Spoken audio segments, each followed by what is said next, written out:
ಜೈನ ಧರ್ಮದ ಜಾತಿ ಅಲ್ಲ, ಜಾತಿ ನಾವು ಮಾಡೀವಿ. ಅದಕ್ಕ ಕನಕದಾಸರು ಹೇಳಬೇಕಾಯ್ತು, ಕುಲ ಕುಲ ಕುಲವೆಂದು ಹೊಡೆದಾಡದಿರಿ, ನಿಮ್ಮ ಕುಲದ ನೆಲೆಯನ್ನೇನಾದರೂ ಬಲ್ಲಿರಾ. ನಮ್ಮಲ್ಲಿ ಬರ್ದಾರು, ಸಂತ ಕಬೀರು ಬರ್ದಾರು, जात न पूछो साधु की, पूछ लीजिए ज्ञान, मोल करो तलवार की, पड़ा रहने दो ज्ञान. ಏನ್ ಹೇಳ್ರು? ಸಾಧು ಸಂತರ ಮೂಲ ಕೇಳಾಕ್ ಹೋಗ್ಬೇಡ್ರಿ, ನೋಡಾಕ್ ಹೋಗ್ಬೇಡ್ರಿ, ನಿಮ್ಮಂತ ಮೂರ್ಖರಿ ಪ್ರಪಂಚದಾಗ ಯಾರಿಲ್ಲ ಅಂತ. ಏನ್ ಹೇಳ್ರವ್ರು?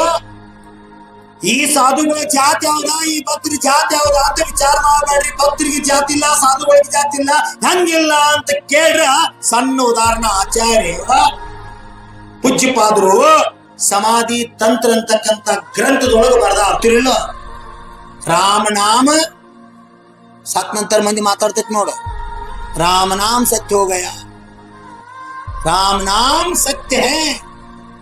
ಭೂಮಿ ತಲೆ ಬಂದವರೆಲ್ಲರೂ ಹೋಗಬೇಕು, ನಿಯಮ ಇಲ್ಲ. ಶರೀರ ನಾಶವಾನದು, ದೇಹ ನಶ್ವರ, ಸತ್ಯ ಇದು.